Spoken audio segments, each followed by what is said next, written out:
Guys WhatsApp I am back with another new mini blog. তো দেখো দুপুর ready হয়ে গেছি, গিয়ে পৌঁছে গেছি সুস্মিতার বাড়িতে। আমরা সবাই মিলে যাবো আজ ঠাকুর দেখতে। তো দেখো প্রতিবার কালী পুজোতেই কিন্তু আমি আরও বেরোই একসাথে ঠাকুর দেখতে, কিন্তু ওর এবার শিডিউল খুব প্যাকড ছিল, তাই ওর ফ্যামিলির সাথেও একদিন বেরোতে চাইছিল আর আমার সাথেও বেরোতে চাইছিল। তো আমরা সবাই মিলে ঠিক করলাম চলো সবার সাথেই একবারে যাওয়া যাক। আমি, কাকু, কাকিমা, ভাই, ও এবং পিসি মিলে চলে গেলাম ঠাকুর দেখতে।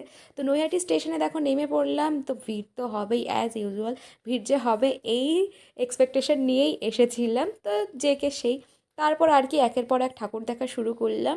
কালী পুজোতে তো নৈহাটিতে আসতেই হবে, আর বড় মায়ের কাছে তো আমি এমনিও আসি। তো দেখো আমার বন্ধু আমাকে কত কেয়ার করে ঘুরিয়ে নিয়েছে, এরকম বোধহয় বয়ফ্রেন্ডও করবে না। সত্যি একদম ট্রু কথা বললাম, ও যেভাবে আমার খেয়াল রাখে এটা একদমই একটা ইউনিক ব্যাপার। তোমাদের সাথেও হয়তো হয়, এক্সপিরিয়েন্স অবশ্যই আছে। একের পর এক ঠাকুর দেখতে দেখতে চলে গেলাম, তো বাকিটা আসছে কিন্তু নেক্সট পার্টে। Stay tune.